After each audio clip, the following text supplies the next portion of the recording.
E o Chico, hein? Pô, pensei que ele fosse desaparecer, feito elefante.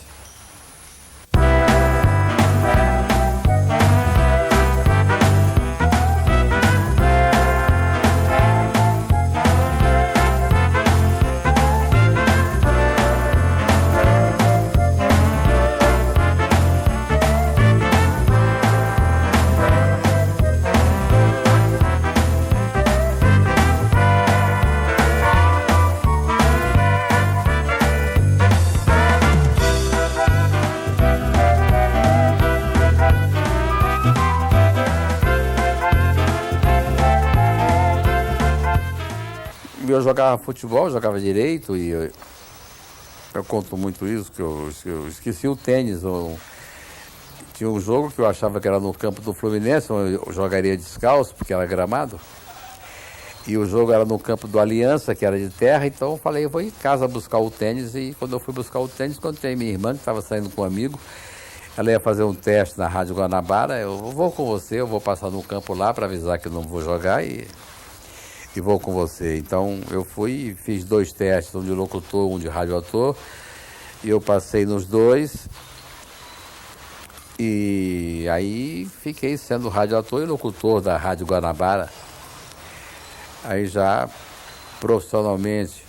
Nessa mesma semana a Guanabara afixou lá no quadro de avisos um pedido para que apresentassem programas de humor, porque ela se interessava em fazer uma linha de shows, que até então, além de locutor na madrugada, de meia-noite às 3 da manhã, eu era galã de novela. E eu fui para casa e escrevi 3 programas para ver se eles aceitavam um. Eles aceitaram os 3, então 12 dias depois de ter começado na rádio, eu já tinha 3 funções. Eu já era locutor, radioator e redator. E o Raul Longras precisava de um comentarista esportivo. Conversamos sobre futebol num bar. E ele resolveu fazer uma experiência comigo. O mais novo comentarista do Brasil e tal. E eu fui, com um mês de casa, eu já tinha 4 funções. Eu sempre fiz muito. Eu sempre fiz muita coisa, eu escrevia, eu era radioator, eu era comediante também, passei a ter uma função número 5. Depois fui locutor atrás do gol, eu fui tudo no rádio, noticiarista, trabalhei em agência de propaganda, eu fiz de tudo. O Haroldo Barbosa, que foi o meu grande mestre, meu grande amigo, meu grande professor, ele... Estranhamente, eu nunca imaginei, ele me conhecia. E quando eu estava para ir para Tupi, encontrei com ele e ele falou, não, você vai para Mairink conosco, estamos indo para Mairink, você vai também.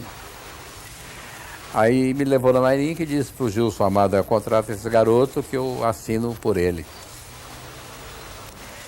E eu fiquei na Mairink cheguei a um ponto de escrever 13 programas por semana. Hoje eu acho muito engraçado quando eu vejo gente com 23 anos achando muito ter que escrever um programa inteiro. A gente escrevia 13, quase 2 por dia. O rádio me deu muita cancha porque a gente tem que entregar aquele trabalho no fim da tarde, são 13 páginas que você tem que escrever, ou 26 no caso de 2 programas. Eu escrevia o dia inteiro, às 5 horas tomava banho, mudava roupa e ia para Mairink para atuar e dirigir os programas que eu havia escrito. Aí a televisão apareceu e em 57 o Haroldo me chamou para fazer uma participação num programa da Ema Dávila, aí vem Dona Isaura, e eu fiz uma participação e a TV Rio gostou muito e pediu para eu ficar lá. Aí eu vi que já estava na hora da televisão desarrollar, como se diz no México, como é que você fala aqui? Dela se desenvolver. E uns 2 meses depois, eu fui nomeado diretor da linha de shows da TV Rio. E foi quando eu propus ao Walter Clark nós fazermos na TV Rio que se havia feito na Mairic, só humor de noite. E o Walter Clark corajosamente concordou, Péricles do Amaral foi contra, ele era o diretor-geral, mas o Walter assinou embaixo, vamos embora, assim, é isso que vai ser.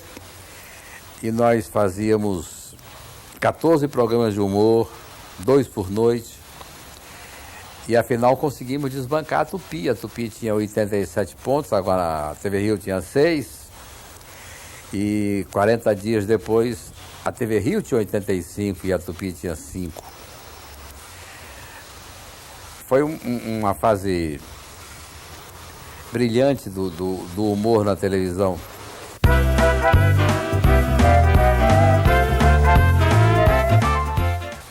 Por escolha própria, um dia parei e pensei, não há como eu atingir o ponto do Walter Dávila, não há como eu ser engraçado como o Oscarito ou como o Costinha, não há como eu dizer um texto com a perfeição com que o Brandão Filho diz, eu tenho que escolher uma para mim, senão vou ficar no bolo.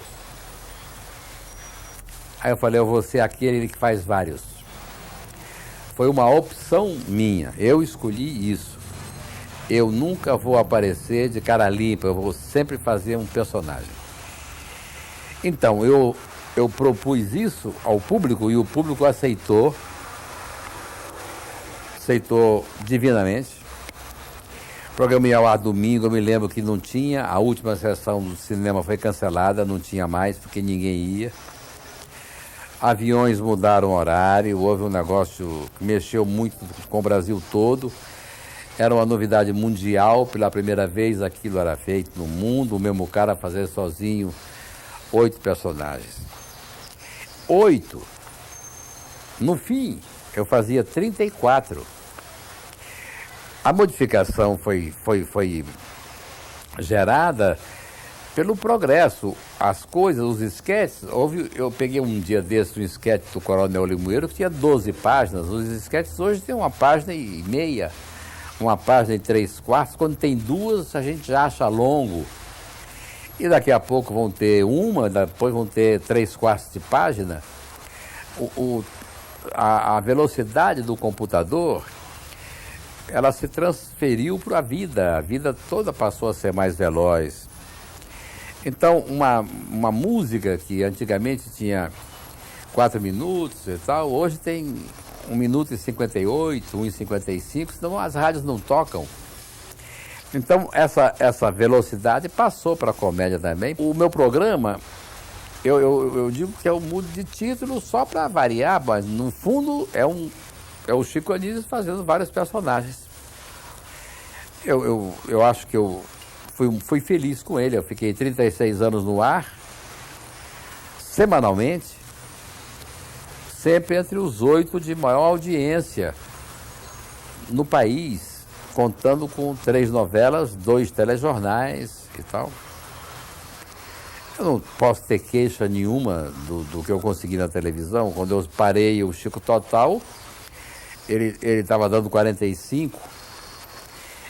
E no ano em que eu não pude fazer o programa, porque sofri a fratura da mandíbula, ele era o único programa da casa já inteiramente vendido e mais caro vendido. Então isso aí é uma coisa até milagrosa para um cara que tem 50 anos de profissão e que está na televisão desde 57, né? E fixo desde os 60. O problema é o seguinte, eu não vou mais fazer personagem porque não há como fazer. E eu até explico, porque se eu fizer Coalhada, Zambuja, Alberto Roberto, Tintones e tal, Pantalhão, Popó e Gastão, as pessoas dizem, de novo aquilo.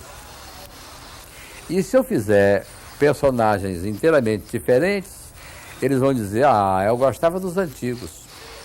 De maneira que não há como agradar fazendo personagem, então não vou fazer mais. Fiz 208, não estou competindo com ninguém, Se eu fizer 415 é a mesma coisa, se eu fizer 1080 é a mesma coisa, se eu fizer 5000 é a mesma coisa.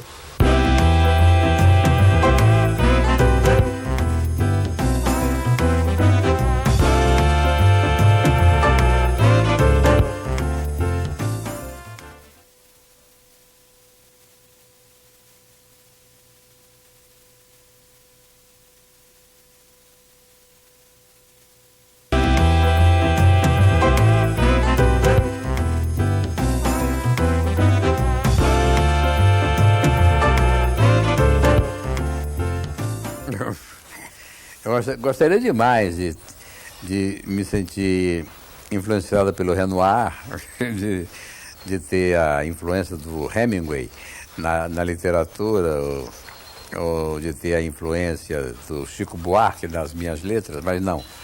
Eu não tenho influência de ninguém, eu faço o que eu sei fazer, não é muito, mas é por ali. Eu vou fazendo. O Silvio Pinto, quando era vivo, disse que eu já era um dos 10 maiores marinhistas do Brasil.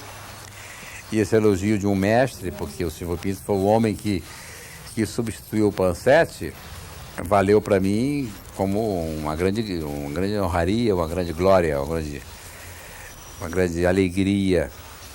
Mas eu não tenho influência de ninguém, eu procuro fazer o meu jeito de ser. Eu sou um contador de histórias e quando eu escrevo um livro eu estou contando uma história. É claro que eu tenho influência da televisão, o meu livro é todo decupado, ele é um filme. Quem lê Carapau ou Negro Léo, ele está lendo já roteirizado, porque é o hábito de escrever para ser representado. Acredito, claro, Deus está dentro de mim, só não acredito que ele tenha uma religião.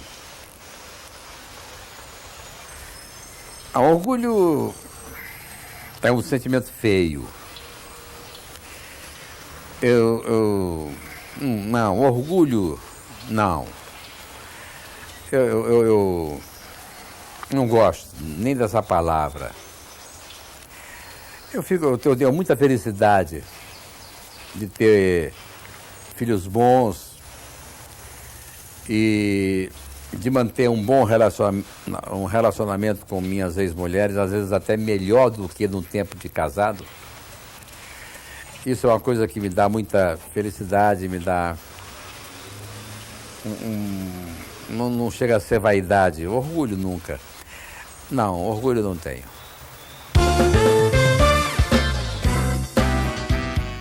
Vou até me arrumar. Eu sou um homem casadouro. Eu casei 5 vezes e separei 5 vezes. Mas em nenhum dos casamentos eu casei pensando em me separar. Não, na minha opinião, aquele casamento era definitivo. Isso aconteceu no primeiro, no segundo, no terceiro, no quarto, no quinto. E se eu casar uma 6ª vez, eu estarei casando na certeza de que aquele casamento é para sempre. O descasar é uma maneira de permitir que ambos tenhamos outra chance de ser feliz, tanto eu quanto a mulher com quem eu casei e a mulher que casou comigo. A infelicidade não faz parte dos planos meus, nem dela, nem de nenhuma que venha a se interessar por mim. Eu digo sempre que quem não viver comigo não vive com ninguém. E ao mesmo tempo eu digo que é muito difícil viver comigo, porque eu viajo muito, eu tenho muito show a fazer nos fins de semana. E no começo elas todas acham isso muito engraçado, muito interessante, vão até comigo a Florianópolis, a Blumenau, a Vitória de Santo Antão, a Vitória da Conquista, a Feira de Santana. Elas no começo vão, depois não vou, essa semana não vou, depois reclama de eu ir, depois achar péssimo eu estar indo. E aí começam as brigas e começam os problemas e eu não posso parar de trabalhar porque eu só tenho uma indústria que sou eu. Eu não posso ter hepatite porque eu preciso ganhar dinheiro.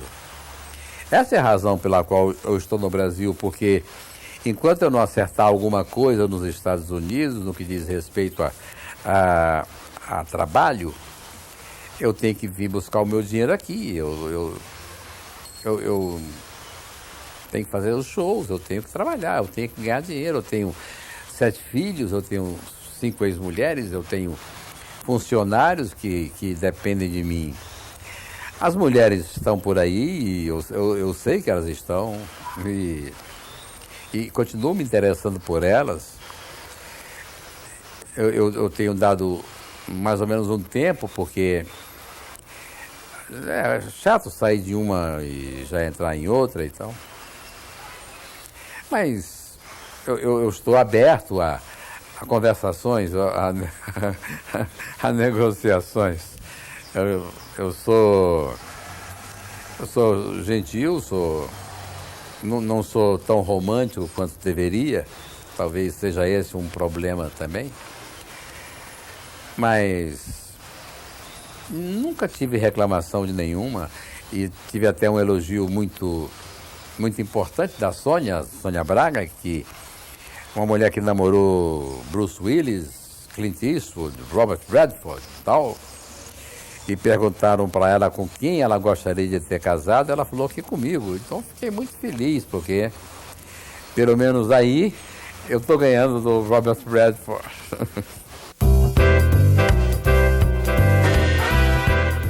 O Brasil nunca teve tantos humoristas, tantos comediantes. Há comediantes admiráveis, maravilhosos, incríveis, como nunca teve. E nunca teve tão pouco onde esse povo trabalhar. Com a parada do Chico Total e da Escolinha, 90 ficaram sem emprego. E ainda arranjei com o Carlos Alberto para botar uns 2 ou 3 na Praça Nossa e tal. Outros mudaram até de profissão. Eu soube que o João Kleber hoje é corretor de imóveis. Eu tenho um filho que é barman, o outro é técnico de futebol em Hudson, Nova York. Eram atores de comédia que dariam certo. E daqui a pouco outros mais vão se bandear para a novela e tal. Há uma falta de humor muito grande, porque de rir ninguém nunca reclama. E os programas de humor não têm a menor oportunidade na televisão de hoje. Ela é uma televisão novelística e novelas falsas, porque são novelas onde quem tem 50 anos não ama. E isso é uma coisa mentirosa. Ama-se até os 80, como não se ama aos 50? Quando Clark Gable fez E o Vento Levou, ele tinha 48 anos. São novelas de jovens, são modelos, não são mais atores. O importante não é mais saber representar, é ser bonito. Jean-Paul Belmondo não é bonito, Charles Bronson não é bonito, e Al Pacino não é bonito, Dustin Hoffman não é bonito, e mesmo assim estão vivendo direitinho lá. E o mundo achando que eles são bonitos de tanto talento que tem. Aqui no Brasil nós queremos fazer o oposto, queremos que um cara bonito pareça talentoso, não tem chance.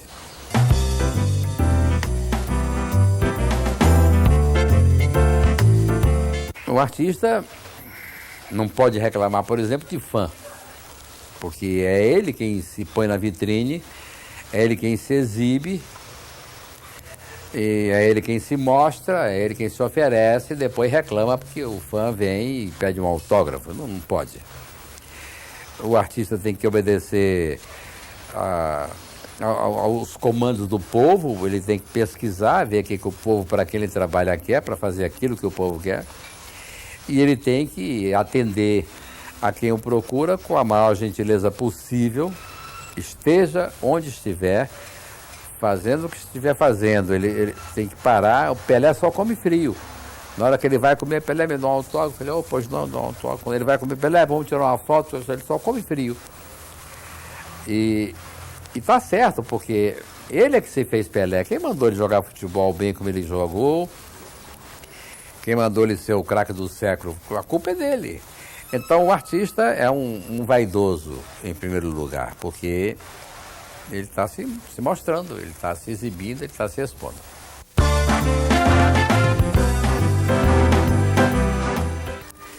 Sim, eu tenho muitos, eu ganhei muitos, eu recebi muitos. Ganhei todos possíveis, eu acho, no país, só não ganhei o Molière. Mas eu acho, além de ser uma coisa que recebo com muita humildade, eu acho que não existe no Brasil um prêmio de grande responsabilidade, como existe o Oscar, como existe o Grammy, o Emmy, esses prêmios americanos. O próprio troféu Molière, ele não é fiel, porque o fato de eu fazer um show, se eu estou ocupando um teatro, e nesse teatro eu bato todos os recordes de bilheteria e de estabilidade num teatro e tal, eu tenho que concorrer a um troféu Molière, não é pelo fato de fazer um tipo de teatro diferente, porque o que eu faço é teatro. Não é fácil chegar num palco, entrar, olhar para uma plateia de 2.000 pessoas, 1.500, 1.600, o que seja, e dominar aquela plateia e contar e fazer aquele povo rir. Não é fácil, não. Já houve atores de grande nome, de grande prestígio, de grandes prêmios Molière, que não conseguiram. E outros de menor conceito até conseguiram. Então é um tipo de teatro diferente. Eles não me considerarem como sendo teatro, eu não gosto. Não é que eu esteja querendo receber o prêmio Molière, mesmo porque eu já conheço Paris. É porque a gente tem que pôr as coisas no lugar antes do tempo, no tempo certo, pelo menos. Por exemplo, eu 49 anos depois de ser ator, de saber que eu era ator, de fazer um trabalho de ator dos mais difíceis, que era a composição de personagens, eu fiz a coisa mais fácil da minha vida, que foi Tieta, e aí descobriram que eu era ator. 49 anos depois, através de um trabalho mínimo. Difícil é fazer o Popó, difícil é fazer o Painho, difícil é fazer a Zambuja, fazer a Salomé, fazer o que eu fiz em Tieta, até eu faço.